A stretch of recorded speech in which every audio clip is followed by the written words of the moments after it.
Welcome to the Blundstone Fitting Series. Today I'm going to give you the guidance you need to choose the best fitting pair of Blundstone boots for you. Before I get into the fitting, there's a couple of important details that differentiate Blundstone boots from other footwear. The first one being the sizing on the bottom of the Blundstone boot. This is Australian sizing. So the first item of business and the first thing we'll do is translate your US or Canadian size into Australian sizing. The rule of toe for women's sizing is to subtract 3 sizes from your US or Canadian size. For example, if you're a US women's 8, that would translate to an Australian 5.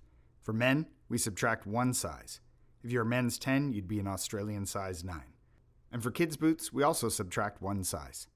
This is a guideline for the best place to start your fitting experience.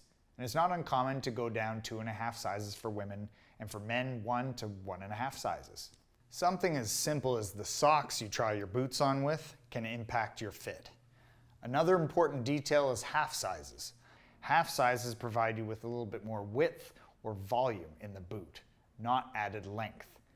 The only difference between a size 7 and a 7.5 Australian is the width, not the length.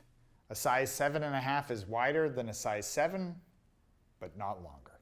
As I move into the fitting of a Blundstone boot, I'm going to start with the Classic series. This is a leather-lined series with a round toe.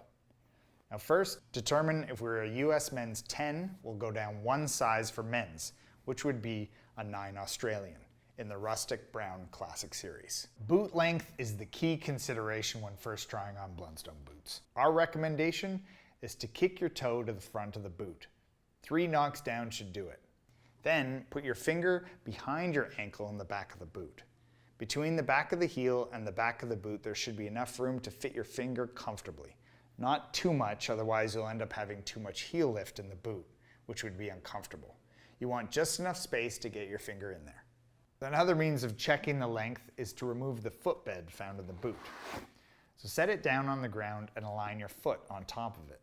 This will allow to see where your toe ends in the footbed, and it'll give you a pretty good indication of how much room you have at the end of the boot. It's very, very important that your toe is not touching the end of the boot. If it is, the boot is too short, and the Blundstone boots will not stretch in length. A good rule of toe is to have a finger's width of space between your biggest toe and the end of the boot.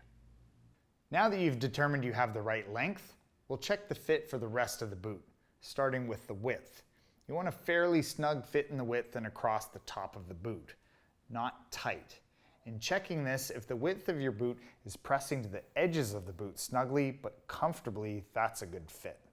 Across the top of the boot, it's not unusual that there be a tiny bit of pressure on the instep or the area where the V stitching comes down. Once you start wearing your new Blundstone boots, they'll form a nice, personalized fit to your feet. To reiterate, snug but not tight and firm throughout the boot. To check for comfort, take your boots for a walk around your house or apartment, and on a carpet if possible. Give it a good 15-20 minutes.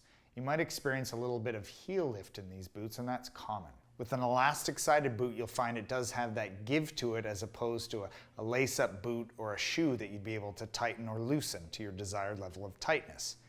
With the heel lift, you don't want to feel like you're coming out of the boot. If it's lifting a centimeter or two, that's perfectly normal.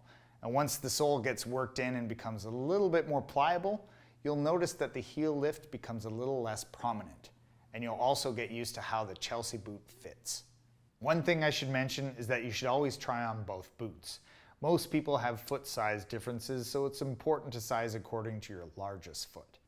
Socks, very important. Ensure you're fitting your new boots using socks that you'll most commonly wear with the boots.